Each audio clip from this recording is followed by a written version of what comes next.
Hello viewers, আসসালামু আলাইকুম। সবাই কেমন আছো? আশা করি আলহামদুলিল্লাহ সবাই ভালো আছো, আমিও ভালো আছি। গত ক্লাসে আমরা একটা বিষয় আলোচনা করেছিলাম ইন্টারমিডিয়েটের, সেটা হচ্ছে সুইটেবল ফ্রেজ বা ওয়ার্ড।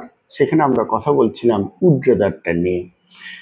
উড্রেদারের ক্ষেত্রে আমরা বলেছিলাম যে বরং চাই, অর্থাৎ অধিকতর ইচ্ছা প্রকাশ করার ক্ষেত্রে আমরা উড্রেদার ব্যবহার করবো। আজকে আমরা আলোচনা করব হ্যাড বেটার নিয়ে। হ্যাড বেটারের বাংলা যদি আমরা বলতে চাই, তাহলে হ্যাড বেটার মানে হচ্ছে ভালো করবে যদি বা ভালো হবে যদি, অর্থাৎ জোরালো সুপারিশ করা যদি বোঝায়, সেক্ষেত্রে আমরা হ্যাড বেটারটা ব্যবহার করব। আমি আবারও বলছি, জোরালো সুপারিশ, ভালো করবে তুমি, ভালো করবে যদি, এরকম কিছু যদি তোমার ওই সেন্টেন্সে রেফার করে, সেক্ষেত্রে আমরা হ্যাড বেটারটা ব্যবহার করব। এক্ষেত্রে স্ট্রাকচারটা খুব জরুরি। একটা সাবজেক্ট থাকবে এবং এরপরে একটা গ্যাপ থাকবে, তারপরে ভার্বের বেস ফর্ম থাকবে।